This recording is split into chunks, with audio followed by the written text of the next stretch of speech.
Coming up on today's edition of Locked On Eagles, there have been a lot of overhyped, overrated members of the Philadelphia Eagles in franchise history, but who are the most underrated offensive players in league history for this team? We're going to get into it on today's edition of your daily Philadelphia Eagles podcast, Locked On Eagles.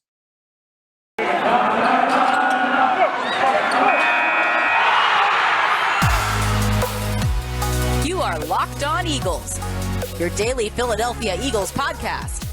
Part of the Locked On Podcast Network, your team every day.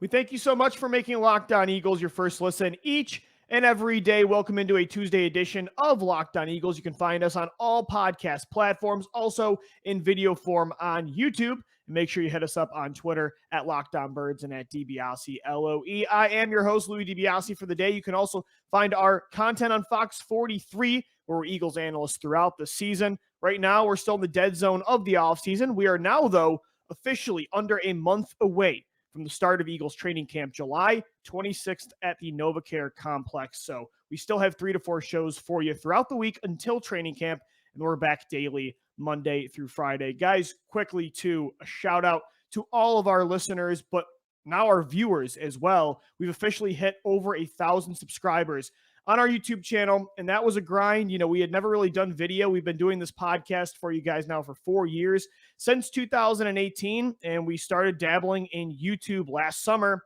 Well, a year goes by, we've hit over 1,000 subscribers. You guys have really helped us grow that portion of our content, and just, again, we really appreciate you guys allowing us to continue to live our dream, covering the Philadelphia Eagles for you each and every day. As I mentioned in the open, I want to get into today on the podcast the most underrated Eagles on the offensive side of the football, because of course, you know, a lot of these nostalgia pods that we've done, you know, over the years, we've looked back at a lot of what ifs, and, you know, a lot of it has to do with sometimes negatives. Like we did a beef history series a few weeks ago where we looked at, you know, the biggest conflicts in Eagles history. And it's like, man, what would have happened if, you know, Chip Kelly and Howie Roseman worked things out, or Doug Peterson and Howie, or Carson Wentz and, you know, the dream team. You look at all these, you know, kind of overhyped teams that we had high expectations for, and they failed to meet those expectations. You know, the DNA trio in 2019 of Deshaun Jackson, Alshon Jeffery, and Nelson Agholor, and the track team of 2020. You know, the list goes on and on. The 2015 Eagles that, you know, I remember Adam Schefter had Sam Bradford winning Super Bowl MVP when Chip Kelly remade the team and, you know, his offensive image. Today, I want to get into the opposite, talk about some players that are maybe overlooked in franchise history based on different things that really didn't have to do with their performance on the field. They're actually extremely underrated for the Eagles. So I want to go through quarterback today, running back, receiver, tight end, and an offensive lineman. And then tomorrow we're going to do the same thing on the defensive side of the football. And, you know, when it comes to the quarterback position, there aren't a ton of like underrated Eagles quarterbacks in history. I think fans are pretty clear on, you know, who was what, right? I think everybody knows what Randall Cunningham was, what, you know, Donovan McNabb was, and Michael Vick and Nick Foles and Carson Wentz. I think there's pretty realistic look backs at those players. But I do think in certain ways, some of these players are either overlooked or the opposite. And it's crazy because you would most likely, the majority of people would say this is the greatest quarterback in Eagles history. But to me, the most underrated quarterback for the Philadelphia Eagles is probably Donovan McNabb. And again, it's not that he's not talked about enough. It's not that, you know, people say he wasn't as good as he actually was. Like, this isn't the, you know, typical underrated definition, but I think he's underrated in a sense of like how he should be looked at, you know, how much hype he actually gets, not from the national media, you know, national fans. I actually think non-Eagles and Philadelphia people that watch football actually hold McNabb in higher graces than the city of brotherly love does. I think he's actually the most underrated quarterback through the eyes of Philadelphia when it comes to this franchise. Because, yeah, you know, you've got Ron Jaworski. I think he's maybe not looked at the same as maybe he should be, considering he was the first quarterback to take the Eagles to the Super Bowl, because you saw all the weapons and the crazy talent that came after him. Instantly, it was Randall Cunningham and Donovan McNabb. And, you got Michael Vick. And, of course, Nick Foles is the one that won the Super Bowl. And Carson Wentz had that run from 2016 to 2020. So Jaws is a little overlooked. And, he wasn't a crazy great talent that put up gaudy numbers. So you could say Jaworski. A lot of people on Twitter actually told me Carson Wentz, because a lot of people are always going to focus on that 2020 downfall, and they're going to even say that 2017 was an outlier. But when you look at 2017, 2018, 2019, heck, even 2016, Carson Wentz was consistently good for 4 of the 5 years. So I totally agree with Jaworski and Wentz. But again, when it comes to, because everybody knows if you were going to vote on a poll, who's better overall for the Eagles, Donovan McNabb in his prime or Carson Wentz, like who had a more lasting impact? It's Donovan McNabb versus Jaworski. Who's the better player? Again, people are going to vote McNabb. So this isn't underrated in that sense. But again, when you look at how he's viewed by this fan base, a guy that is number 1 in franchise history in wins for a quarterback. He's got the most passing yards for your team in franchise history, the most playoff wins. He took you to 5 NFC titles, a Super Bowl appearance. He is clearly the most consistent quarterback you've had over a long stretch of time. Did he win a Super Bowl like Nick Foles? No. Did he have a season like Carson Wentz in 2017? No. Michael Vick in 2010? Not really. Did he take this team to their first Super Bowl like Ron Jaworski did? No. But consistently over the longest stretch of time, this was your best quarterback. This was your most consistent quarterback that brought you the most sustained success in franchise history. And for a guy like that, who also had really good mobility, which is also overlooked because he was sandwiched in between the 2 best franchise, or I should say mobile quarterbacks, not only in franchise history, but, until Lamar Jackson came in all of league history, Randall Cunningham and Michael Vick, even McNabb's mobility gets overlooked. So you add the mobility and the success and just the overall talent, you would think this guy should be idolized in this city, but he isn't. And, that again, he's not totally overlooked because he has his number retired. The franchise recognizes his talent. And I think people know who he was and how good he was, but because of his personality, and I would say his inability to finish the job, really, win the Super Bowl, is why he is maybe a little underrated through the eyes of Eagles fans. And of course, a lot of that's his fault. We did our A Beef History series where we looked at how McNabb just did not make it work with Terrell Owens. And he was even, talking bad about Deshaun Jackson, and there was beef there. A lot of it is on McNabb. But, overall, I think considering the resume that McNabb had from 1999 to 2009, he isn't looked at the same way as other teams' best quarterbacks ever. Like, I live in Buffalo, New York, and until Josh Allen came along, I mean, you never stopped hearing about Jim Kelly's name, a guy that took the Bills to 4 straight Super Bowls in the 90s, and they could never replace him after. And Jim Kelly was idolized in Buffalo. There are so many, Peyton Manning in Indianapolis. He's got a statue outside. It's the house that Lucas Oil Stadium is the house that Peyton built, right? I mean, Tom Brady in New England. There are Joe Montana in San Francisco. There are so many quarterbacks that are idolized in their city if they're the GOAT for their team. And McNabb isn't that guy, especially now. He wasn't before the Super Bowl win in 2017, and he certainly isn't now that Nick Foles is the guy that finished the job and beat Tom Brady, who, by the way, McNabb could not beat in 2004. Foles is the one that got the statue. So, again, I'm not saying that everybody isn't in the right to view McNabb the way they do, but, in the lens, the perspective of him being the most accomplished quarterback in your franchise's history from a sustained, longevity perspective, I think he is definitely underrated.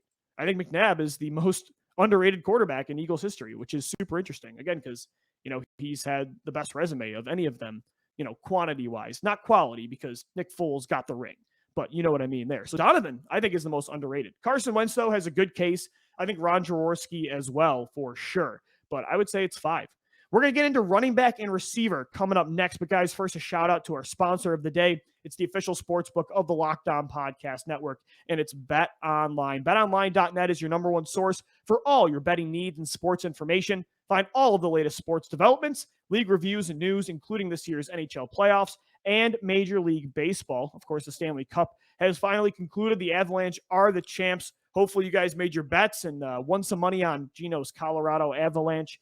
You got the MLB, though, right now. Also, UFC and boxing. You've got golf all summer. Bet on it all at betonline.net. They remain the best spot for all your sports scores, podcasts, and news this season. Head over to the website today or use your mobile device to learn more about the trends in action, because BetOnline, it's where the game starts. All right, Eagles fans, we're back on this Tuesday edition of Locked On Eagles. Thank you so much for making Locked On Eagles your first listen each and every day. Right now, 3 to 4 shows a week up until the start of training camp, which is July 26th.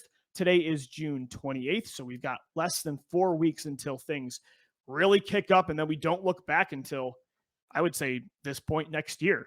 Of course, you got the season up until January. Hopefully the Eagles are playing into February. Who knows this year? A lot of expectations. Hopefully they're at least playing into deep January. But even after that, as you guys know, we instantly start mock draft Monday, and we start looking at draft prospects for the 2023 draft. The Eagles got 2 picks this year, so we've got less than 4 weeks of chill time, and then inject that Philadelphia Eagles football in our veins for the next 10 months. Cannot wait to get it going. I love the busy season for football. I like this time of year. It's nice and relaxing, and we can do shows like this where we're discussing the most underrated Eagles players in franchise history, like Donovan McNabb at quarterback.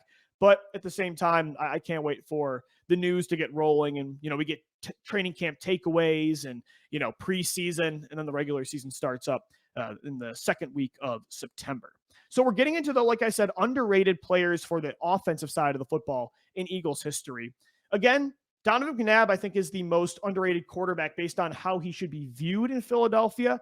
I'm not saying he should, be revered and never questioned, because there was a lot of issues with Donovan McNabb that, cost them not winning a Super Bowl, that cost them some of their best weapons, like Terrell Owens. And, he had a lot of personality issues, and, those can stem from different areas. But the fact of the matter is that has really hurt his standing with the Eagles. And I'm not saying that's not justified for fans to feel that way. But overall, I think he does get a little more criticism than he deserves. And I think it's not all on him that they never won a ring in the early 2000s. He never, outside of Owens in 2004, had a legitimate number 1 wide receiver. I mean, one of the guys I'm going to talk about in this segment had to carry them in the passing game in the backfield. And so that's what I want to get into now, is the most underrated running backs in Eagles history. And I think, overall, Ricky Watters and Jay Ajayi are the most overlooked. But I would say I personally have underrated, and maybe it's because I grew up right after he left in 2010, and LaShawn McCoy took over and broke the franchise record for most rushing yards. And LaShawn McCoy was, to me, the greatest Eagles running back I've ever seen, the most talented, and borderline. I don't even say borderline. I think he's a Hall of Famer when it's all said and done. But because of that timeline and when I grew up, I think I personally underrated Brian Westbrook. I think he was ahead of his time. I think he's somebody that if he was in the league right now, he's a Christian McCaffrey, Alvin Kamara type, Dalvin Cook that you're taking top 5 in your fantasy drafts. And yeah, like I said, he had to carry the passing production. He was Donovan McNabb's number 1 target, I would say, from, the early 2000s, 2000 up until 2004, when Terrell Owens came in. And then when T.O. left in 2006 and 2007, those numbers that he posted in one of the years at the end was with Jeff Garcia is absolutely incredible. He took right back over for when T.O. left, and then Deshaun Jackson and LaShawn McCoy come in, and, he goes to San Francisco. But me personally, I think I've overrated or underrated Westbrook. I mean, I look back at his receiving consistency. It is absolutely incredible. This guy had 4 straight years from 2004 to 2007 with over 60 receptions and 600 receiving yards. And he also had at least 4 receiving touchdowns in those years, a couple where he had 7. He also had 4 double-digit touchdown seasons in that span, nearly back-to-back 2,000-yard seasons from scrimmage in 2006 and 2007, in between Terrell Owens and Deshaun Jackson, when, again, McNabb and Garcia had, it was Dante Stallworth and Kevin Curtis and Reggie Brown. It just was a very uninspiring group of wide receivers in between those 2 times you had greatness at the position. And Westbrook really did carry the load there. He was a part of that 3-headed monster to start his career with Carell Buckhalter and Deuce Staley, but eventually became that bell cow. I would say it's not that I've always said he's not as good as people say he was, but again, because I grew up right after the Brian Westbrook era. And I grew up with LaShawn McCoy and Deshaun Jackson, Jeremy Maclin, Michael Vick. I tended to overlook just how good Westbrook was. But looking at his numbers, just insane. A do-it-all weapon that is perfect for the modern day NFL. And then, but again, as I said, I think overall right now, when it comes to Eagles history at running back, I think the two most underrated are Ricky Watters and Jay Ajayi. I think when you look at it, Jay Ajayi, it's quality over quantity. I think with both of them, because Ricky Watters was only in Philadelphia for 3 years, from 1995 to 1997. Jay Ajayi was with the team technically in 2017, 2018, and 2019, but only made an impact in 2017 with all the injuries he suffered the 2 years after. But Jay Ajayi was the missing piece in your Super Bowl season, a guy that averaged 5.8 yards per carry after they got him right before the trade deadline. During the regular season, he's a guy that when Carson Wentz went down and Nick Foles was struggling at the end of the regular season, remember, some people were calling for Nate Sudfeld to start that first divisional playoff game against the Atlanta Falcons. Jay Ajayi carried the offensive production. He was that efficient, and they needed him because Nick Foles, the Nick Foles you saw, people forget, the Nick Foles you saw in the NFC title in the Super Bowl, that was not him for a month and a half. Ajayi had to pick up that slack. And in the playoffs, he didn't slow down either. Yeah, they ran a three-headed monster with LeGarrette Blount and Corey Clement, but Ajayi had over 90 scrimmage yards in those first two playoff games. I remember he made some big plays to convert first downs in that game against Atlanta, in the backfield in the screen game, also, in between the tackles. And then in the Super Bowl, he averaged 6.3 yards a pop. Jay Ajayi, extremely underrated, again, because, Brian Westbrook, LaShawn McCoy, these are electric all-time greats that were with the team for a long time.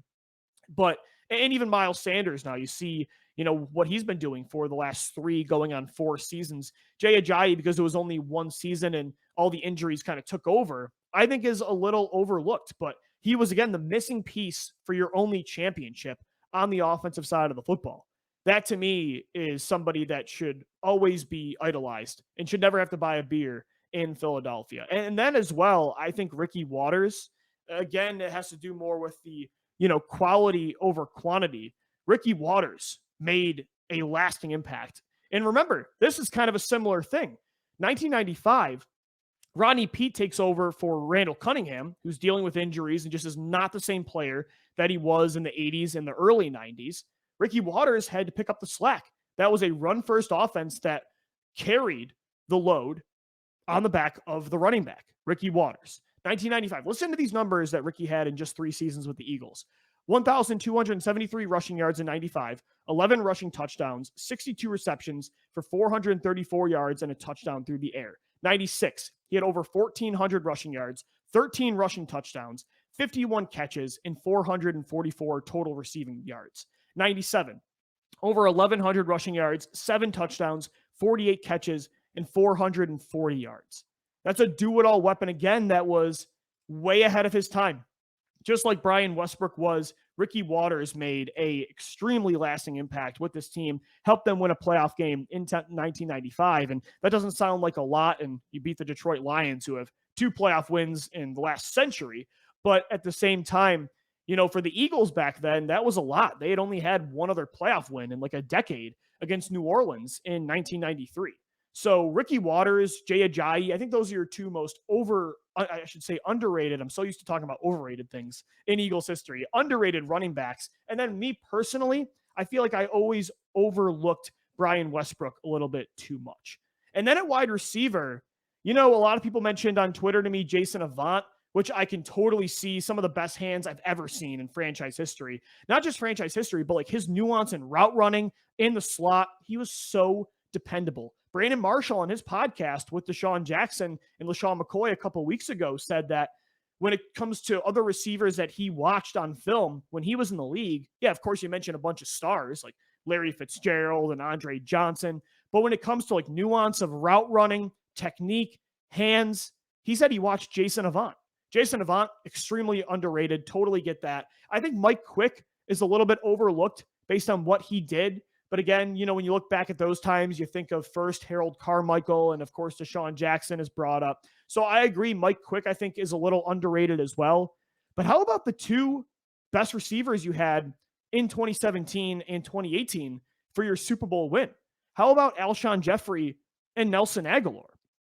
I think people, again, appreciate what they did in that championship season, but I think because of some things that happened afterwards, right? Nelson Aguilar's downfall in 2019.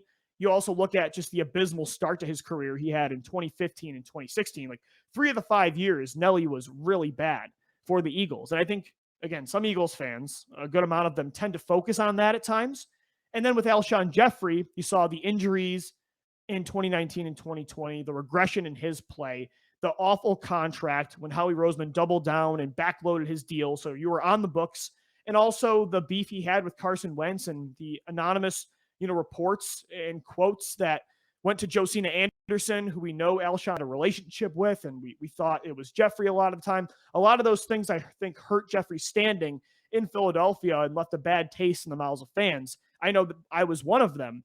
But when you look at what they did, again, quality over quantity in 2017 and 2018, these were your best players in 2 of the best years in franchise history.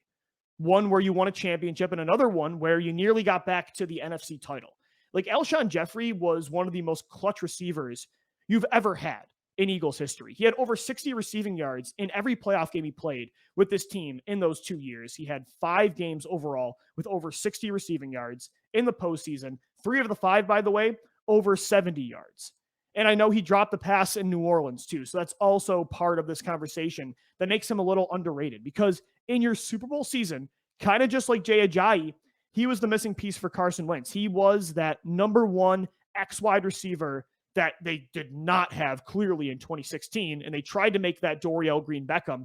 Alshon was that guy for 2 years. And not only in the Super Bowl season for Wentz and Nick Foles, but also, again, 2018, not just the playoff production, but you look at when they had to turn things around and run the table, they won, 5 of their last 6? Yeah, against Washington, New York. They lost to Dallas, and then they beat the Rams, Texans, and Washington in 3 straight weeks. They needed help when it comes to offensive production really bad. Alshon Jeffery took over that last month and a half. So he was just so clutch in 2 of your best seasons. So that, to me, is why he'll always be a legend. And I think the other stuff will pass as time moves forward. And again, one of the sickest Super Bowl touchdowns we've ever seen over Eric Rowe on that first drive in Super Bowl 52. And then Nelson Agholor, the majority of his time, in Philadelphia wasn't good. And it was disastrous at times. And he cost you a lot of games. But Nelson Agholor was, you look at in this picture, Deshaun Jackson was supposed to be the missing piece in 2019, that deep threat that Wentz never had. But he kind of did have it. At least he had it in the slot. Nelson Agholor in 2017 and 2018 was one of, if not the most explosive threats inside. And he saved his best moments for the biggest moments, right? 8 catches in the Super Bowl, led your team in receptions on the biggest stage.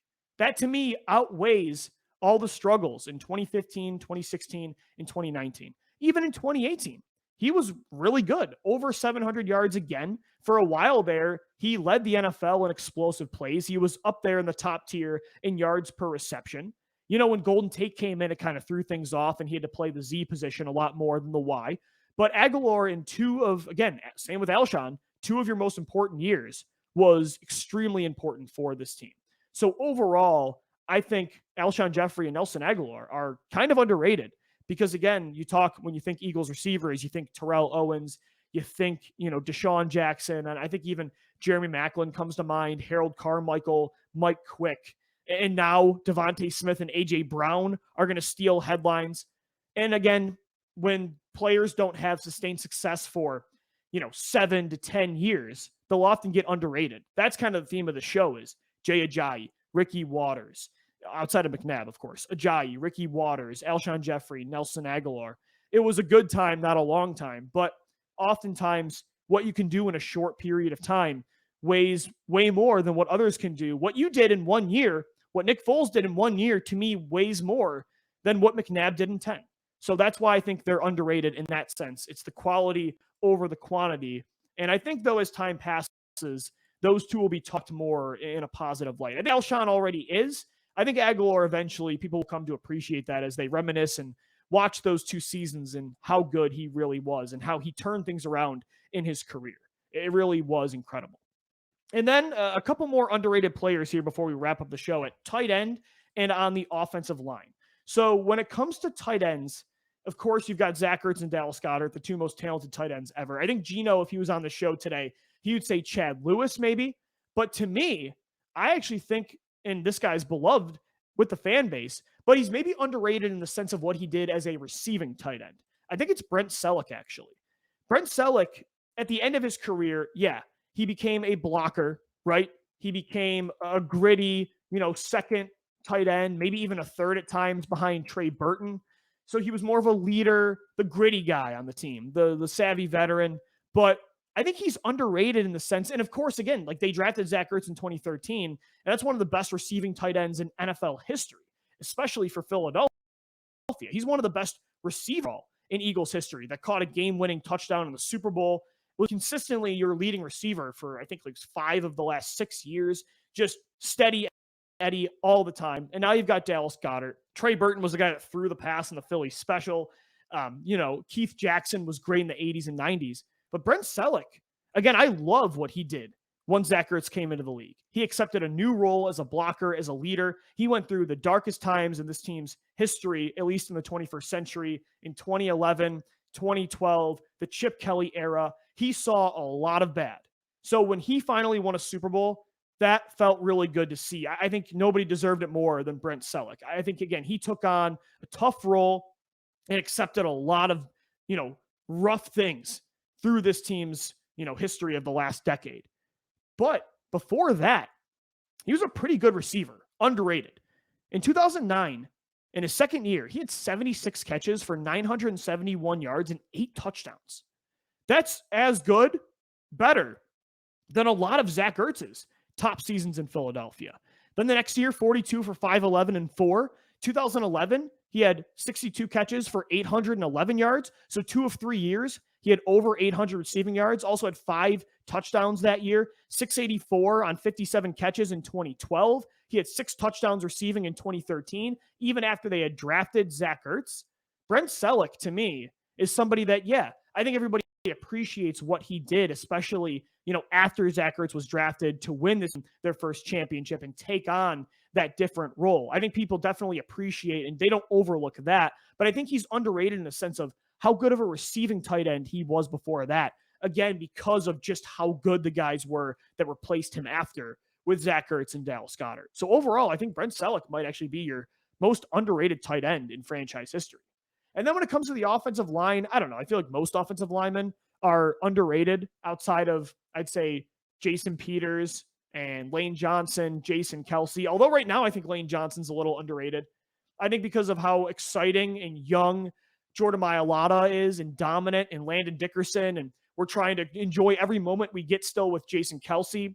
Lane Johnson quietly on the right side is just not allowing a single sack an entire season, right? And it's still at the height of his powers. So right now, Lane Johnson might be even the most underrated player the Eagles have. But when it comes to, franchise history, everybody knows how good Lane's been.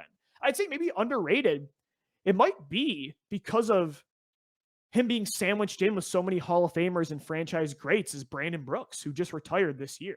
Brandon Brooks, the run he had from 2016 to 2019, even dealing with multiple Achilles tears, he was in 2019 the best offensive lineman in football. He was the best right guard, I think, in like 3 of the 4 years where he was healthy in Philly. But because, again, he's sandwiched in between Jason Kelce, who's going to get his number retired, and maybe a statue outside of the link, and maybe as a Hall of Famer, I think he's definitely Lane Johnson, who's one of the best right tackles of all time. Jason Peters was on that line. Again, Jordan Mailata coming in. I think Brandon Brooks is somebody that's going to go down as one of the more underrated players in Eagles history. But again, because he's a part of that Super Bowl team, we'll always bring him up. But just how good he was, I think people, again, he gets lost in that shuffle again because of how many greats he was with. I think it's kind of the same with some other great guards the Eagles have had, like Todd Herremans too. Growing up, Todd Herremans was one of the most consistent linemen I had seen. Next to Jason Peters, played a lot of different positions, played tackle, guard. Herremans was very efficient. So I'd say some of those guards, throughout the 21st century Very underrated. I want to know what you think. Who are the most underrated Eagles offensive players in franchise history? Hit me up. I want to talk about it with you on Locked On Birds and at DiBiase LOE as well. Subscribe to the podcast. We've got daily podcasts for you once training camp starts again. Right now, 3 to 4 a week on every podcast platform that you can find it, and on YouTube in video form as well. We thank you so much for making Locked On Eagles your first listen each and every day. Make sure your second listen is the Locked On NFL podcast. All the news across the league in under 30 minutes. It's free and available wherever you get your show. As always, thank you for downloading. Thank you for watching and listening, and let's go Birds.